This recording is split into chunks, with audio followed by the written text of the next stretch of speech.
우리는 앞주에 부에 대한 제자의 가치관은 무엇인지 첫 번째 부분을 살펴봤습니다.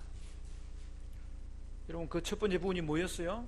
부자는 천국에 들어가지 못한다는 충격적인 이야기를 주신 거예요.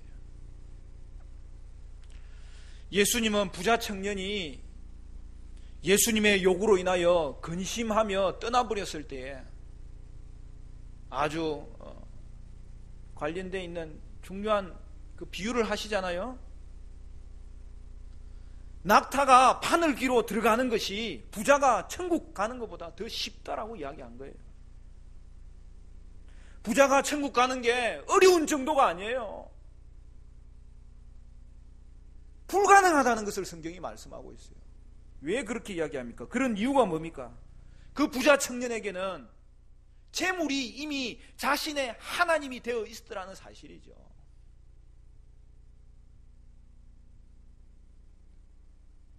오늘날도 자신이 가지고 있는 자신의 우상을 내려놓지 못하면 하나님께 나오지 못하는 것을 너무나 많이 봅니다.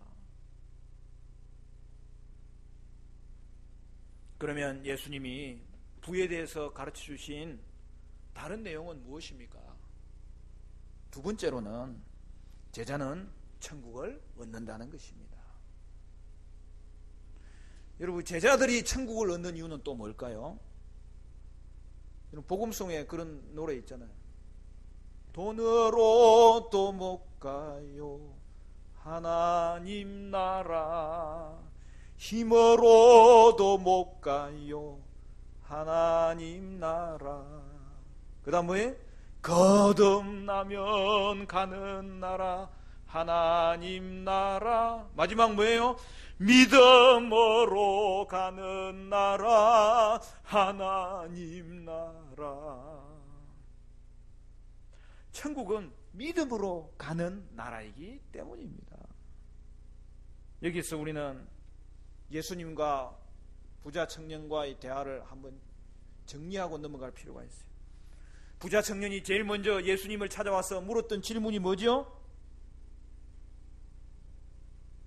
선생님이여, 그렇게 시작했어요. 그죠? 내가 무슨 선한 일을 하여야 영생을 얻으리까? 그렇게 물었어요. 이에 대해서 예수님은 중요한 답변을 해주세요. 예수님의 답변이 뭡니까? 선한 분은 하나님 한 분밖에 없느니라. 그것은 무슨 뜻이에요? 인간의 선한 행동으로 결코 하나님을 만족시킬 수 없다는 사실을 밝히신 거예요. 여러분, 오늘 본문에서 영생을 얻는다, 하나님 나라에 들어간다, 구원을 받는다, 이것은 다 같은 의미를 다양하게 표현하는 방식이라는 것을 알 수 있습니다. 여러분, 인간의 조건으로는 하나님 나라에 들어갈 자가 아무도 없고 구원받을 자가 아무도 없다는 거예요. 예수님은 계명을 지켰다고 말하는 부자 청년에게 마지막 한 가지 더 사실을 요구합니다. 21절에 나오죠. 우리 같이 21절 읽어볼까요? 시작. 예수께서 이러시되 내가 온전하고자 할진대 가서 내 소유를 팔아 가난한 자들에게 주라. 그리하면 하늘에서 보화가 내게 있으리라. 그리고 와서 나를 따르라 하시니. 너는 온전해져야 되는데 왜 이렇게 말씀합니까? 율법 앞에서 온전하게 되어라. 왜냐하면 율법을 완전하게 지키면 구원받을 수는 있거든요. 근데 문제가 뭐예요? 사람은 죄인이기 때문에 율법을 완전하게 지킬 수 없다는 것이 문제죠. 이에 부자 청년은 예수님의 요구를 온전히 따르지 못하고 결국 예수님을 떠나버립니다. 여러분, 이것을 지켜본 제자들의 반응이 뭡니까? 제자들은 깜짝 놀라는 거예요. 그리고 하는 말이 뭐예요? 제자들에게서 탄식이 터져 나온 거예요. 탄식이. 그런데 사실은 오늘 이 제자들의 탄식이 이제까지 제자들이 예수님 앞에 했던 말 중에 어떻게 보면 가장 복음적인 말이에요. 여러분, 제자들이 어떻게 탄식합니까? 25절 26절에 보면 이렇게 되어 있죠. 제자들이 듣고 몹시 놀라 이르되 그렇다면 누가 구원을 얻을 수 있으리까? 예수께서 그들을 보시며 이르시되 사람으로는 할 수 없으나 하나님으로서는 다 하실 수 있느니라. 율법을 다 지켜야 된다면 도대체 이 땅에 누가 구원을 받을 수 있겠습니까? 제자들이 탄식을 한 거예요. 그런데 바로 여기에부터 답이 나오기 시작하는 거예요. 계명을 지켜야 구원을 받는데 인간으로서는 계명을 지킬 수가 없고, 그러므로 인간의 조건으로는 구원받을 자가 아무도 없다는 것을 탄식한 거예요. 여러분에게 이 탄식이 있습니까? 이 탄식이 있었습니까? 이에 대해서 예수님이 뭐라고 이야기합니까? 맞다는 거예요. 예수님은 사람으로서는 할 수 없다는 것을 분명하게 밝힙니다. 그런데 거기서 끝이 아니라는 것이죠. 사람으로는 할 수 없으되 하나님으로서는 다 하실 수 있느니라. 여러분, 사람의 끝은 하나님의 시작입니다. 하나님이 오늘 우리에게 복음을 주시고 초대하시는 이유는 우리가 할 수 없기 때문에 초대하는 거예요. 인간이 스스로 구원할 수 없기 때문에 하나님은 예수님을 보내주십니다. 인간이 스스로 구원 얻는 길을 깨닫지 못하기 때문에 하나님은 말씀 사역자를 보내주시고 하나님의 말씀을 우리에게 기록하게 하시고 오늘 우리에게 전달하게 해 주셨습니다. 우리가 아무것도 할 수 없다는 그 자리에 바로 하나님은 하나님으로는 할 수 있느니라고 우리에게 말씀해 주시고 오늘 우리에게 예수님을 보내주시고 이 말씀을 기록해서 보내주시고 그리고 하나님 바라보게 하는 새로운 출발을 하게 하시더라는 사실이죠.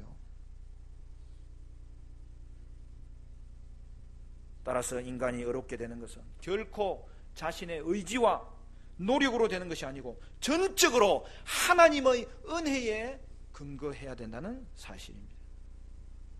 구원받는 것은 하나님의 독생자의 은혜 외에는 그 어떤 방법으로도 실패할 수밖에 없습니다. 그러므로 우리는 자신이 아무것도 할 수 없다는 이 탄식 안에 들어가야 되고 예수님을 자신의 구주와 주님으로 믿고 고백하여 구원받을 수 있습니다. 여러분, 율법을 지키면 구원을 받는데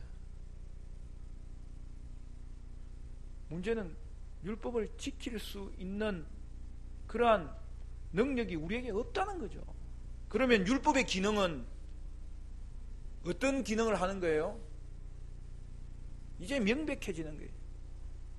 율법은 내가 얼마나 무능한지, 내가 얼마나 부족한지, 내가 얼마나 연약한지, 내가 얼마나 사악한지에 대해서 우리를 다 발각되도록 깨닫게 하기 위해서 준 것이고, 그리고 어떻게 해요? 구원의 주체는 하나님이시구나, 하나님께 눈을 돌리도록 하는 거예요.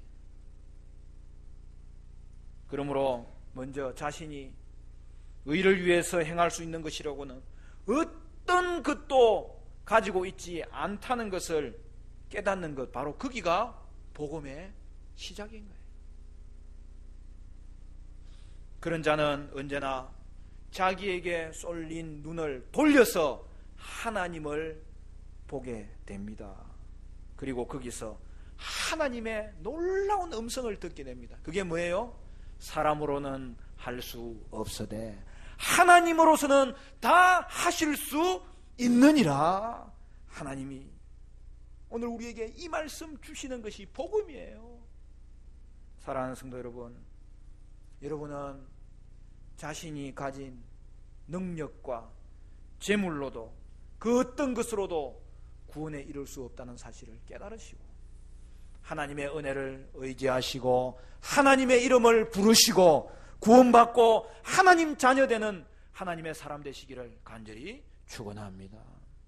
구에 대한 예수님의 또 다른 가르침은 뭘까요? 한 가지만 더 살펴보면, 셋째, 제자에게는 보상이 따른다는 것이죠. 여러분 27절 말씀 같이 볼까요? 27절 다 같이 시작. 이에 베드로가 대답하여 이르되 보소서, 우리가 모든 것을 버리고 주를 따라 싸운데 그런즉 우리가 무엇을 얻으리이까?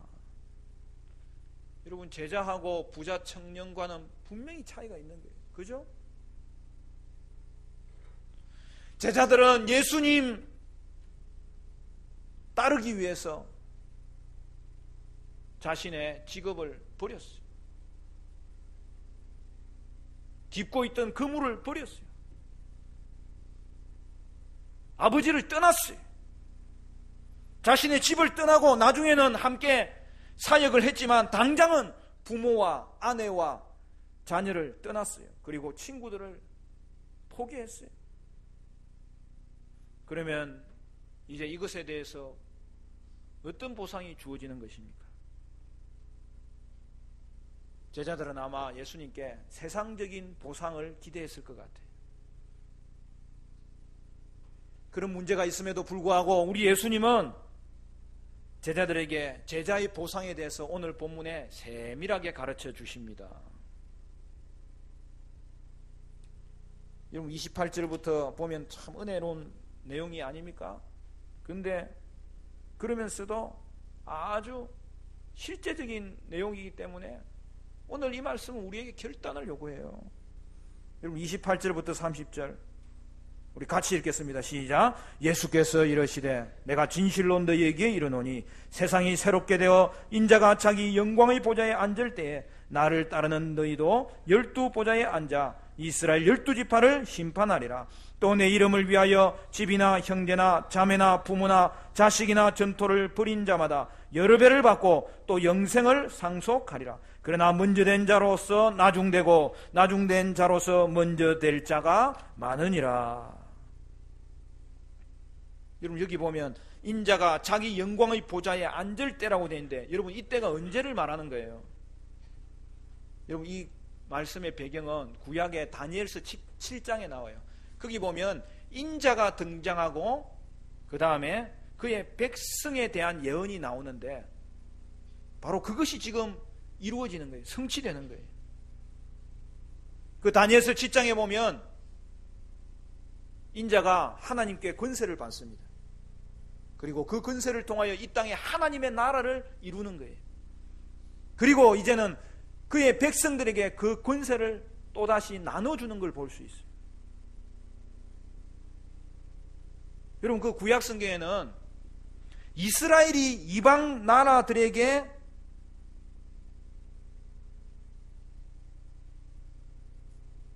권세자가 되는 것을 보여주죠. 그리고 이스라엘이 이방 나라들을 다스리게 될 것을 예언하지요. 그런데 오늘 예수님은 12 제자들이 이스라엘의 12지파를 심판하실 것이라고 선언했어요. 여러분 이 말은 무슨 말이냐면 12지파로 대표되는 이 교회가 믿지 않는 이스라엘을 대신해서 새 이스라엘이 되는 거예요. 오늘날은 저 이스라엘은 복음과는 아무 관련이 없어요. 오늘날 새 이스라엘은 하나님의 교회인 저와 여러분이 새 이스라엘이 된 거예요.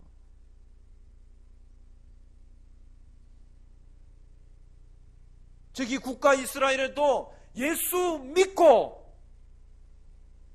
하나님의 백성 될 때에 새 이스라엘의 권세를 가지게 되는 것입니다. 따라서 교회가 하나님 백성의 지위를 누리게 될 것을 오늘 성경이 보여주고 있습니다. 결국 이 말은 뭐예요?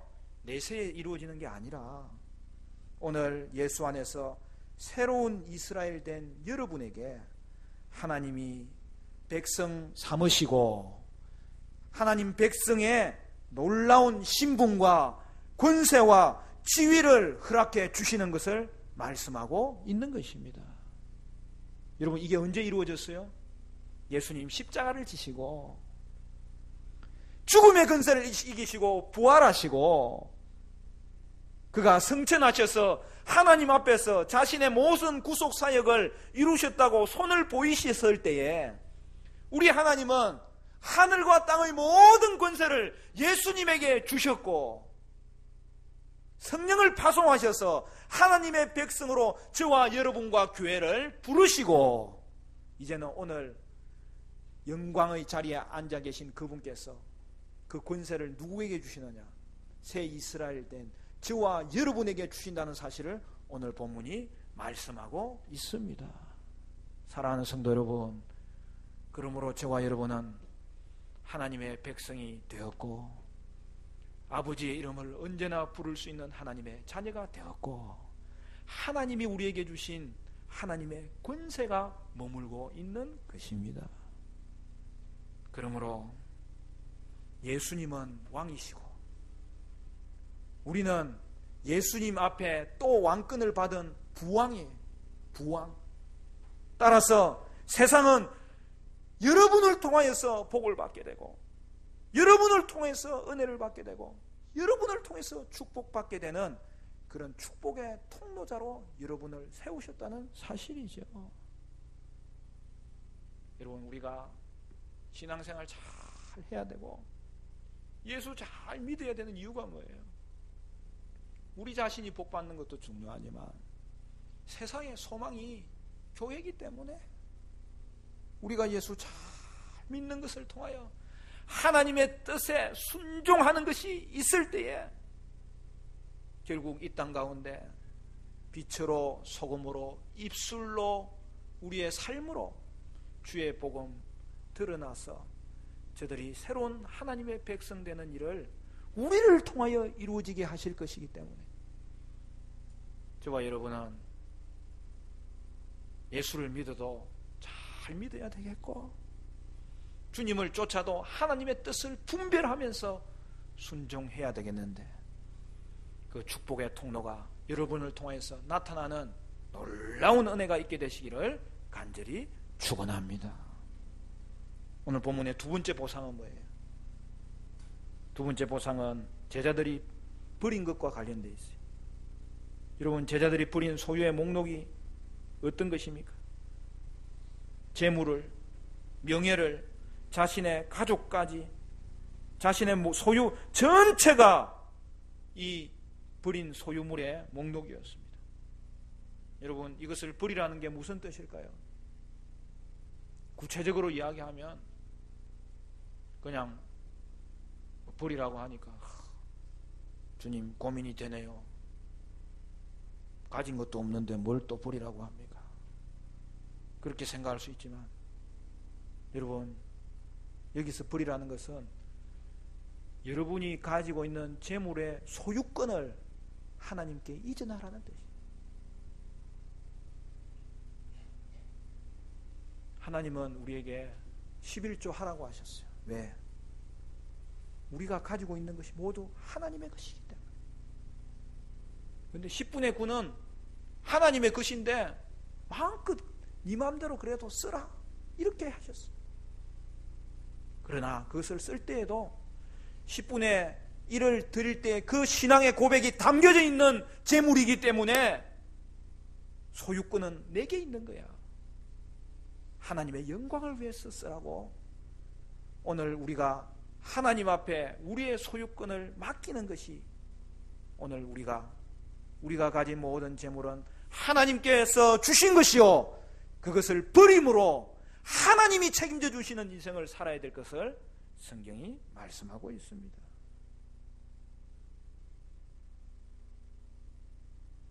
우리가 하나님께 소유를 맡기면 하나님이 그것을 지켜주시고 하나님이 그것을 부풀려 주시고 그것 때문에 망하는 법이 없고 그것 때문에 잘되는 은사를 허락하여 주셔서 하나님은 저와 여러분에게 보상하여 줄 터인데 마가복음에서는 여러 배를 줄 걸 안 하고 100배를 줄 거라고 했는데 버린 것의 100배를 받게 하시겠다고 말씀하고 있습니다. 여러분, 따라서 하나님 나라의 보상 원리는 1대1의 원리가 아니에요. 말씀을 재면서 자기 생각대로 순종하면 이게 1대1 같지만 하나님의 말씀을 그대로 순종하고 우리의 소유권을 하나님께 맡기고 살아갈 때에 그의 삶에 놀라운 은혜가 임하는데, 그것은 100배의 보상을 하나님이 허락해 주시더라는 거예요. 그런 자에게 하나님은 또 맡기고 또 맡기고 또 맡기더라는 거예요. 제자들이 뿌린 것과 비교할 수 없을 정도로 풍성하게 하나님은 책임져 주시더라는 거예요.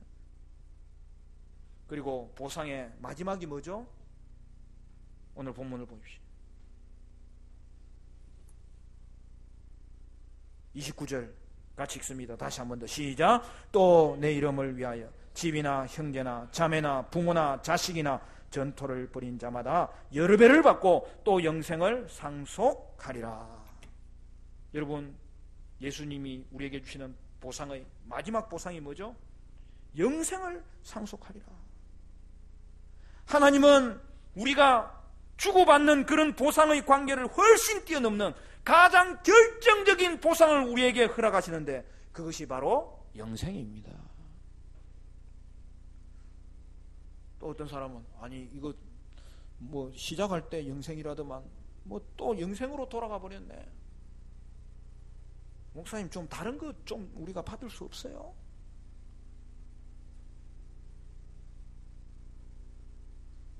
그렇게 생각하는 사람이 우리 교회는 없어요.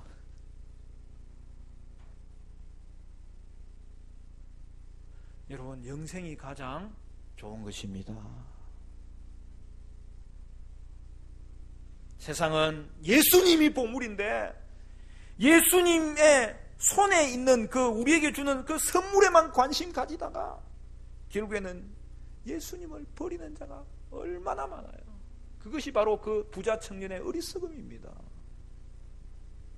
그러므로 사랑하는 성도 여러분, 여러분은 내게 재물 주신 분도 주님이시오, 내게 생명 주시는 분도 주님이시오, 자신이 가진 재물의 소유권을 모두 주님께 이전해야 되는 거예요.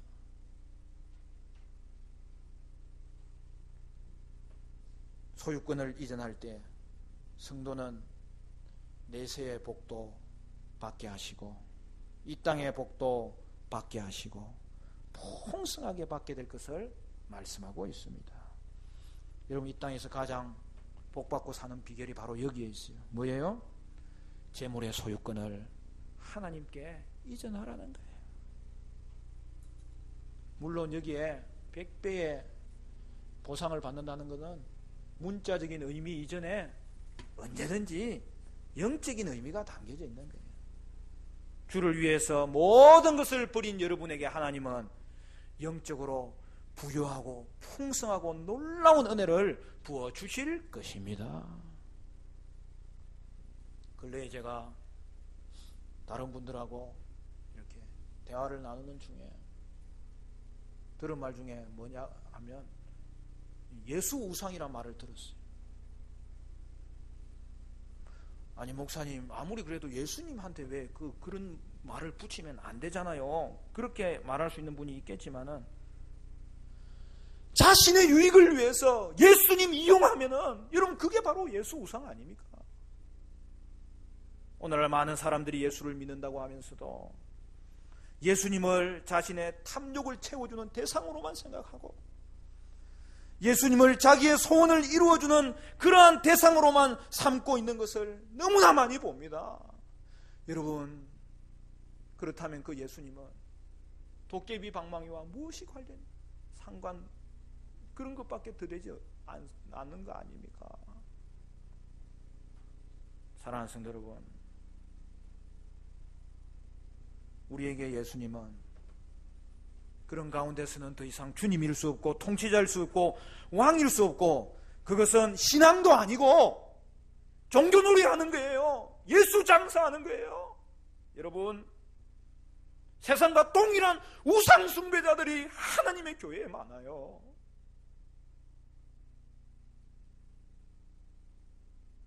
사랑하는 성도 여러분, 예수님은 우리의 왕이시고 우리는 그의 백성입니다.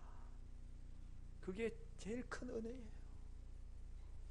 예수님은 포도나무이시고 우리는 그에게 붙은 가지입니다. 그래서 우리에게 열매가 끊이지 않는 거예요.